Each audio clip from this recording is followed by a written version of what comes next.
Olá, bem-vindos a mais um episódio da série Projetos e Perrengues. Eu sou a Fran e hoje a gente está com o Guilherme. Muito obrigada pela participação.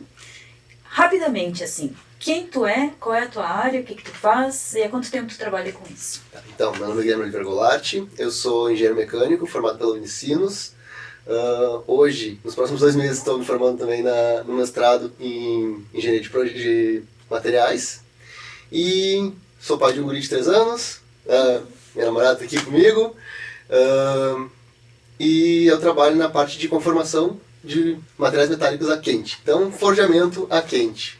Eu já estou nessa área vão fazer 9 anos, mas já estou na área de metal mecânica há 14. Então temos um pouco de experiência. Bastante bagagem. A gente ficou sabendo que tu teve um perrengue bem grande, né, na empresa que tu trabalha, mas que teoricamente não teria que ser um perrengue, né, porque é relacionado a férias, e férias deve ser sempre bom pra gente, não ruim, né? O que tu traz pra gente? Então, na verdade, isso vem lá basicamente do início do ano. Estavam ocorrendo 2 projetos em paralelo. Não tinham relação, até então não tinha relação nenhuma um com o outro, que é basicamente uma reestruturação do sistema do RH da empresa. E a parte de processos, que é a minha responsabilidade, a gente estava implementando um equipamento que iria cuidar de toda a parte de gestão do forno. Eu diria o que é a matéria-prima que está entrando. Esse equipamento ele faria toda a questão de parametrização e controle do forno. Então, né, a gente adquiriu esse equipamento novo e, em paralelo, o RH estava com o projeto deles, tá? Então nada relacionado. E a gente foi desenvolvendo, então durante esses 6 meses tivemos algum problema, a gente contatou o fornecedor, daí foi decidido que eles iriam vir na empresa para fazer um acompanhamento. Como é que está funcionando o forno, como é que está funcionando o equipamento que a gente adquiriu. E aí, eu, como eu era o responsável do projeto, né, eu tinha que estar com esses técnicos que iriam vir dessa empresa fornecedora. Só que, então, como é que ficou estruturado? Os técnicos eles não poderiam vir durante 3 semanas, que a gente já tinha visto que o problema era com eles, né? Então, a gente já tinha agendado que nas próximas 3 semanas eles não tinham disponibilidade, na 4ª semana eles viriam. Em paralelo a isso, estava vencendo meu período de férias. E aí, tanto por questão da empresa, por questão de planejamento que a gente ia fazer na vida particular, eu tinha pedido só 10 dias. E até então tudo certo. Aí o grande turnover que deu foi na última semana, ou seja, na próxima semana que os técnicos estariam na empresa para eu acompanhar, para fazer esse desenvolvimento, o RH liga urgente pro meu coordenador e diz: olha só, o Guilherme não pode sair nessa semana, ele tem que sair 1 semana antes. Gente, não. E aí eu não teria o acompanhamento com os técnicos. E eu não poderia sair na semana depois, né? Porque eu teria que sair 3 semanas, porque na próxima semana tinha um congresso que eu tinha que estar representando a empresa. Então eu não podia adiar as férias e tinha que antecipar elas. Só que se antecipando, eu perdi esse contato com os técnicos. Então o perrengue todo foi esse, que enquanto estava desenvolvendo um projeto do RH, a gente estava desenvolvendo o nosso, e por causa de 1 semana deu todo um estresse que a gente teve que começar em basicamente 3 dias, estruturar e ver o que cada um tinha que fazer nesse período, porque eu ia tocar tudo isso daí, só que eu não ia estar na empresa. Gente, e vocês tinham documentação disso, assim, porque eu entendo que vocês têm um processo, né, bem mapeado. Eu espero que vocês tenham um processo bem mapeado. Sim. E a documentação, ela serviu de apoio para tu passar, porque na verdade tu fez Tu preparou o teu backfill, né? Uhum. E como é que foi a passagem de conhecimento? Como é que vocês estruturam a documentação? Se todo mundo entende, se teve que treinar alguém de outra área, né? Tirando toda a parte horrível, né, que tu já trouxe, assim, como é que tu ficou tranquilo que, ok, eu passei toda essa demanda, que é uma super demanda, é uma super responsabilidade para uma pessoa que vai tentar resolver o problema para mim, mas se ele não resolver quando tu voltar, é tu que vai estar assumindo, né? Sim. Então, como é que tu garante que a tua passagem de conhecimento ela é eficaz a ponto de tu confiar naquela pessoa e conseguir tirar férias? Porque talvez tu não consiga, né? Porque se tu não desligar a cabeça, tu não consegue tirar férias. Então, na engenharia, assim, de forma geral também na indústria, a gente está começando a tentar botar alguma coisa de agile, só que a gente é muito estruturado em waterfall. Então, Boa nós, a questão de documentação, ela é muito básica, assim. Tudo para nós tem que ter uma documentação, tem que ter um background muito bem fundamentado. Então, desde a parte de pesquisa, assim, já estava tudo fundamentado e a gente tem lá no nosso sistema basicamente todo o histórico de como é que está o desenvolvimento. Então, isso aí foi bem tranquilo para conseguir passar o conhecimento. Além disso, obviamente, bom, talvez tenham algumas dúvidas. Então, já foi montado aquele wordzinho básico com as perguntas e já com o relatório de, bom, o que tem de problema agora, o que tem que resolver até a volta. Se tivesse sido estruturado, ou se tem algum caminho que tu teria feito diferente para que talvez mitigar esse problema com o fornecedor, que a gente sabe que agendas são agendas, não tem o que fazer, né? Exato. Mas talvez mitigar o problema para conversar melhor lá no começo e não levar tanto, não estender tanto, porque 3 semanas é um tempão para estender, né? Como é que tu lida assim com isso?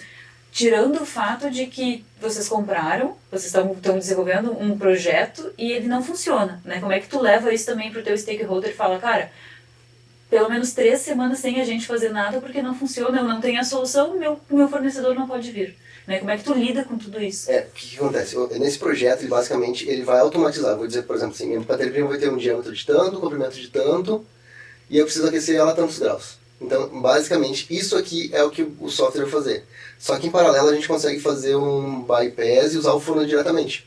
Então, eu digo assim, qual que é a corrente que eu quero usar, qual que é a voltagem, quanto tempo ele vai ficar nos indutores. Então, isso aqui eu tenho controle. Eu consigo usar o equipamento principal, que é o cerne do processo, é ele que inicia toda a parte de forjamento. Então, a gente consegue rodar a fábrica. Só que o grande benefício é o seguinte, o que eu estou usando aqui é baseado em tabelas, livros e uma referência. Então a gente monta as equações, monta as tabelas daquele forno, a tabela daquela matéria-prima e vai fazendo esse balanço aí do que é necessário para fazer operar o forno. Então a gente consegue utilizar o equipamento principal. Esse outro equipamento ele é basicamente um benefício para quê? Bom, talvez eu esteja usando um pouco mais de energia do que o necessário. Ou eu estou deixando mais tempo do que o necessário, entendeu? Então, esse equipamento ele é otimizar isso daí. Então, aí entra o benefício também da indústria, que é esses projetos assim, de grande aquisição, eles têm um tempo mais... um cronograma bem extenso, assim, bem mais folgado. Então, a gente consegue desenvolver esses equipamentos, esses novos conceitos de um tempo relativamente que a gente consegue lidar aqui. Bom, 3 semanas é um período extremamente longo para alguns projetos. Mas para outros a gente consegue manter esse período dentro do cronograma geral. Eu trabalho com projetos digitais há muitos anos, né? Todos os meus projetos, acho que 99% dos meus projetos foram digitais. E eu não consigo cogitar ter um projeto de 1 ano, tá? Porque eu não sei nem se eu vou estar viva daqui a 1 ano. Como é que tu faz para mostrar para o teu cliente, para o teu stakeholder, né? Sei lá, para o teu líder, que realmente está evoluindo? Porque quando a gente fala de metodologias ágeis, né, a gente faz pouco, entrega pouco, vai testando, vai mostrando, vai construindo, né? A gente tem várias analogias lá com a Mona Lisa e com não sei o que, pra gente mostrar a diferença. Como é que tu mostra pro teu cliente, assim, cara, eu tô fazendo, vai dar certo. Daqui 1 ano eu vou te entregar, mas vai dar certo. Como é que tu gerencia essa expectativa, assim? Então, com esses projetos a gente responde direto para a parte da gerência. Só que, por exemplo, para entregar uma peça final a gente responde direto para o cliente. Então, por exemplo, fechou uma cotação, tem que entregar uma peça. Esse prazo ele sempre é estipulado em mais ou menos 3 meses. Então a gente tem 3 meses para, bom, o cliente deu ok, ele fez os pagamentos, daí a gente já começa a fazer todos os desenvolvimentos, daí 3 meses o cliente já está com as peças dele para utilizar em campo. Com relação aos projetos, como é que funciona? Como são projetos de grande investimento e projetos que já é de conhecimento da gerência, que eles necessitam de um tempo maior, então a gente utiliza uma ferramenta que se chama Masterlot, que é basicamente um controle ali de todas as atividades que estão sendo feitas, quem é o responsável e quais são as datas que esses responsáveis têm que responder. Então, por exemplo, na semana 1, entendeu? 3 colaboradores tinham que responder na semana. Então eles são chamados para essa reunião, o gerente está lá e ele diz, bom, como é que está isso aqui, como é que está o assunto, o que precisa, qual que é o entrave, ou como é que evoluiu tanto. Então, é realizada essa reunião e o pessoal se interage com o gerente. Em paralelo a isso, A cada 15 dias tem uma reunião da equipe toda, de todo mundo que tem algum projeto relevante, no meu caso, ligado à forjaria. Então a gente se reúne numa sala e cada um diz como é que está o status desse projeto. Então essa reunião ela foi muito útil porque o meu colega que conduziu isso para mim, ele já estava ciente de que era o projeto que eu estava tocando, porque a gente já tem essa divisão de conhecimento. Então, conforme vai passando ali a cada 15 dias, todo mundo vai passando esses status. Então a gente não toca todos os projetos, mas a gente está ciente de tudo que está rodando no nosso setor. Vocês já estão bem próximo da metodologia, né? Porque se for parar pra pensar assim, já tem as weeklies, já tem as bi-weeklies, já tem o timeline com todos os milestones, né? Então, a baseline, ela existe, Sim, né? sim. Ela só tem que... Daqui a pouquinho vocês conseguem quebrar essa entrega de um ano em fases, né? Pra tentar agilizar um pouquinho esse processo aí. Porque... Mas isso é uma coisa bem legal, porque pra nós, não foi uma solicitação, vamos implementar Scrum, vamos implementar o Agile. Não, pra nós foi uma coisa orgânica. A gente viu, bom, o Waterfall é excelente pra gente manter todo o histórico. Só que, deixar ali, começou o projeto, terminou o projeto, quando vem do lado do projeto não tem problema, não funciona. Então a gente foi vendo, bom, eu preciso de reuniões a cada um mês. Um mês também não funciona. Então a gente foi encurtando elas e otimizando elas para quê? Porque também não adianta a gente ter várias reuniões durante o dia e o pessoal não conseguir tocar os projetos. Então, essa organização de semanalmente pessoas específicas que têm que fazer entrega se reúnem com a gerência e a outra, a cada 15 dias, todo mundo tem um conhecimento geral, foi o que nos está gerando bastante resultados. Eu ia te pedir uma dica, mas tu já trouxe ela, né? E é legal porque também, trazendo um pouquinho assim, né, do contexto do PMI, a gente sempre fala, metodologia, daí tem a metodologia Kanban, Scrum, Waterfall, não sei o quê, mas tem um ponto que a gente já trouxe também em outras conversas e as pessoas têm um pouco de medo de fazer, que é o tailoring, né? Eu vou adaptar, eu tenho conhecimento das metodologias, mas eu vou adaptar ela para o cenário que eu tenho, que é justamente o que vocês estão fazendo. O Kanban puro não funciona, o Scrum puro não funciona, o não sei o que puro não funciona, mas a melhor prática daqui e a melhor prática daqui eu consigo ter uma saúde de projeto maior, né? Então, assim, acho que um ponto da gente reforçar sempre é que a gente consegue criar a nossa própria metodologia, né? Eu acho que isso é muito, muito interessante do PMI especificamente, que tem a base de conhecimento, mas ele não é tão rígido a ponto dele te forçar a usar sempre, né, o mesmo caminho, porque não vai funcionar.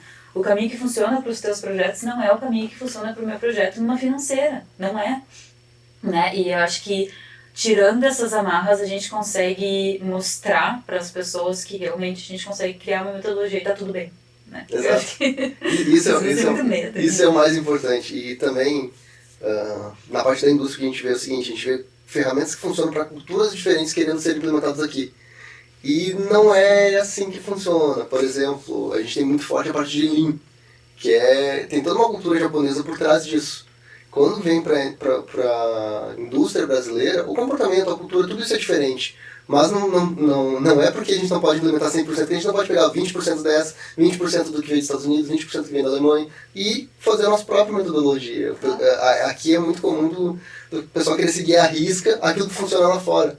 Só que na verdade a gente precisa adaptar para quê? A gente tem setores específicos, a gente tem uma cultura específica, então tem tudo isso que tem que convergir para o melhor da empresa, para o melhor dos projetos. Justamente. E é perder o medo, né? E parar também de achar que só o que as pessoas criaram, né, globalmente é o que funciona. É ter um pouco mais de autoestima. De autoestima, né? Dar um peitaço e dizer, essa é a minha metodologia, tá tudo bem. Eu tenho a minha, que eu aplico.